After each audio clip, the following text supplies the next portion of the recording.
Good morning, everyone. Nice, we're getting a little bit of rain actually. It's probably not enough, but hopefully it just keeps raining for a few days. Uh, you know, we can certainly use it. My house is shifting, which it does. Yeah, it's a pain.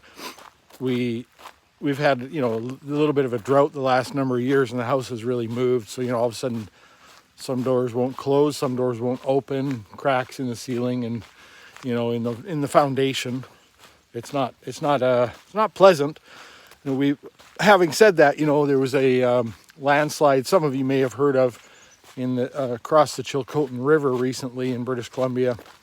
And if you look at the geography of that area and the makeup of the soil composition and all that, you find that really it's all sand, essentially.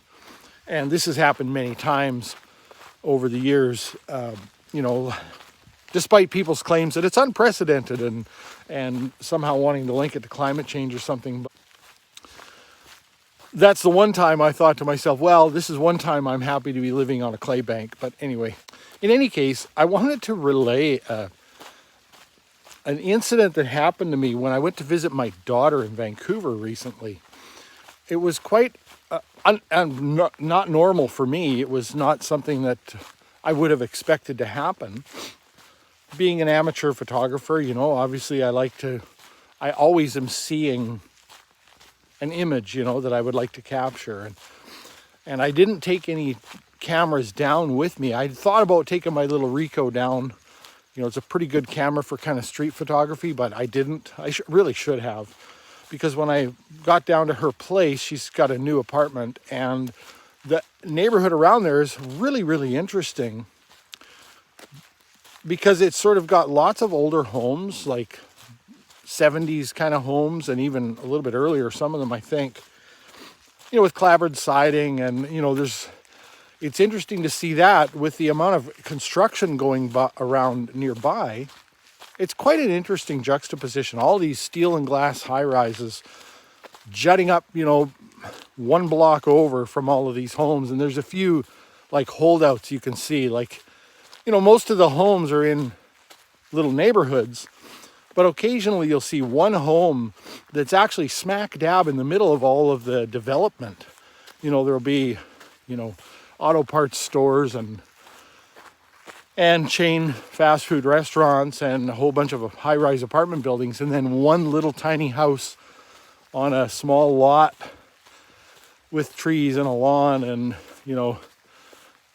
it's just interesting to see that. And hopefully those people that own that home will be compensated well when they finally do decide to sell. But anyway, so I went on my walk at my daughter's place in the morning, and I had my phone with me. So I thought, well, I will engage in a little bit of photography. I use a Camera Raw photo app, like sort of a pro camera app for the iPhone. So at least I can do some photo editing after the fact, when I get home or whatever. So I went out and I'm taking photos of, some of these older homes with a patina, oftentimes a disused vehicle in the front yard with, expired license plates, flat tires, mildew with, the stains dripping down, cracked driveway with grass growing up between the cracks, in the middle of a major metropolitan, we're in the suburbs, but it's not the suburbs that I was familiar with always. To me, the suburbs was always, lots and lots and lots of single and two-story homes. This is mostly strip malls, apartment complexes, and then these neighborhoods that are the traditional suburban sort of layout. And very interesting, very interesting. I think I got some good photographs. I'll go through them, edit them, cull them, see which ones are good. And the juxtaposition of the new construction and all of these older homes is interesting, I think. It's a moment in time, right? It's gonna, with the immigration that we've had in Canada, even with all this construction, and there's everywhere. I stood at my daughter's patio door sort of window, and I counted, without even trying, I counted something around a dozen cranes, mounted on the side of a skyscraper, building it up, right? Just from one window. And actually, I realized the next morning when I got up and I was waiting for my daughter to wake up, and I was just standing there. I just stood and looked out the window for like an hour and a half.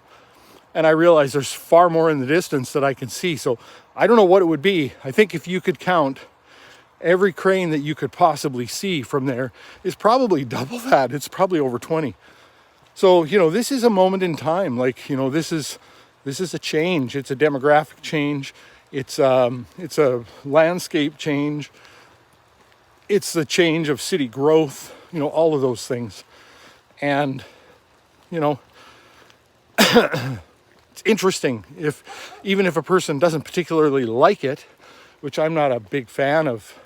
I like to visit, I guess, the big city, but I don't, that's where it stops for me. I wouldn't want to live there. I did when I was younger for a trial thing. When I graduated high school, I moved from the bush to the city. I did move to Vancouver. And, I only lasted about 8 months. So anyway, as I'm walking along, I end up coming across one of the construction sites. And this is at the very beginning stages. It's an open pit construction. It's something along the lines of a half of a city block, or maybe more, probably a half of a full city block. And, they've got the modular metal fences all the way around it with, all kinds of signage about PPE and, worker safety rules and, all the kind of proclamations about, if you don't have this, this, and this, and this, then you're not ready to come to work today. All of that. Security cameras on light poles, the whole works. Heavy equipment working in the pit.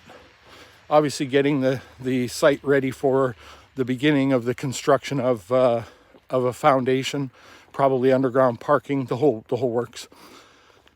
And I took probably about 5 photos of that construction site. It wasn't that interesting to me, other than it's emblematic of all of the other construction that's going around the same area. So it was sort of a documentary thing. Like, I'll probably delete the photos when I get home, unless I find I want to keep them for, as part of my memory of being there, but they're not photographically interesting anyway. So I'm walking along, and then I start to realize I'd actually diverted from there. There's a little park right off the side there, and I saw some old trees that look similar to the trees that I see when I go up in the bush. And so I ducked down into the park, took a picture of a park bench, up against these trees, and then I came back up onto the sidewalk and started walking again. And I wasn't even taking a picture at the moment when a couple of guys started yelling at me. And I'm across the street on the opposite sidewalk because they had closed the sidewalk beside the construction site. The construction fences were like right on the sidewalk. So I look over, and these guys are kind of waving their arms and flailing around. And so I crossed the street to see what was going on. And it was a white guy and an East Indian guy. And, I only mention that, like, the race is pertinent, and we'll come to the reason why. It's not it's not for racism, it's for another reason. So anyway, I cross the street, and the East Indian guy says to me, "You can't take my picture." And, I'm like, oh boy, here we go. And I'll talk about this later, but, I have watched I'm interested in street photography. I've watched a number of New York street photographer channels and things like that, and First Amendment auditor type channels as well. And, I'm aware that people get verbally accosted and sometimes assaulted even for the simple act of taking photographs in a public area. And so I'm like, oh fuck, this probably isn't good. And he's very aggressive. In fact, I said, well, what I'm doing is legal. He said, you can't. And, the the pedant in me wants to argue, well, actually, I'm quite physically capable and I do have a device. I probably could take a picture of you. Anyway, I just said to him, well, what I'm doing is perfectly legal. And then he starts moving the modular fences, separating a couple of the panels, to come through, right? And he says, oh, fine, then I'm going to punch you in the face. And I said, well, those are hardly comparable, and I could see him escalating. So then I realized, okay, this isn't funny anymore. It's time to de-escalate, right? And so, he's still going. He's still ramping himself up. He's working himself into a froth. And I'm actually shoulder checking and figuring out my exit, should I need it. And I'm also aware that there are other guys coming up to the fray here, and they're all East Indian, all the other guys. The one white worker was the only one. The rest of them are all East Indian. And I'm also quite aware that, hey, here's the thing. These guys have got all kinds of alliances that I don't have, right? So, he's working with a bunch of other East Indians.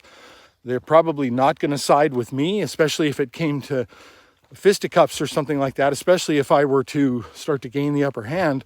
That's not going to end well for me. They're also coworkers. Some of them may be friends. They may even be family.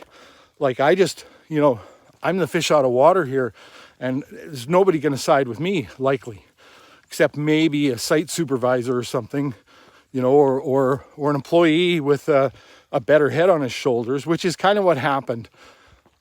I'm trying to de-escalate. I'm saying, listen, I'm just going for a walk. I'm not actively taking pictures of you per se. I'm interested in the construction site. Why would you take pictures of a construction site? Well, because it's interesting. I mean, and I even said to him, like, I'm walking around looking at all these 1970s homes, and it's interesting to see all the modern construction in the background. It's an interesting thing, and he's not buying any of it. He's just mad, eh?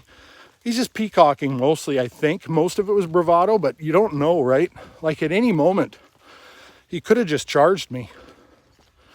I don't know, right? So anyway, one of the other employees, because it ends up with about 9 or so guys there, across this modular fence from me with the gap that the fella had made.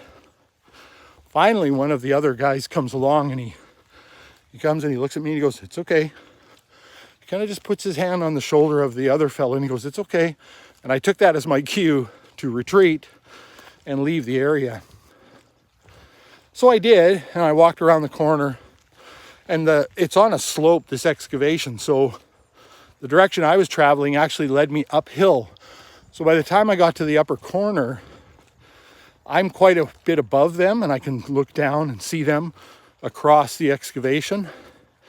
And I can feel myself getting more and more angry, like, at obviously being threatened with physical violence for really any reason while I'm just out for a walk. But especially, in sort of denying me a protected activity, right? And denying me the right to photograph in public. And it's obviously quite silly in 2024 anyway. I ended up making this point to the supervisor that I talked to later, which we'll get to. So I'm getting more and more angry. I see one of the signs. I see the name of the investment company that's, in charge of this whole project. So I call their number, and the receptionist was really nice. I'm so sorry that happened to you. I explained to her what had just happened, and she was going to put me in touch with the construction supervisor there and a coordinator, I guess. And he wasn't in the office, so she said she would take my number and have him call me. So that afternoon, he still hadn't called me, and I was going to go for another walk. My daughter was doing some work. She works from home, and she's a freelancer, so she's, she works 7 days a week. Some days she works 14 hours a day. She had some work to do, so I went for another walk, and I thought, I haven't heard from the construction coordinator at the parent company. I'm just going to go back and see if I can talk to a site supervisor. I noticed on the way in, there was a house with the doors all open and a first aid sign up there. And I think what they had done is they probably own that house too.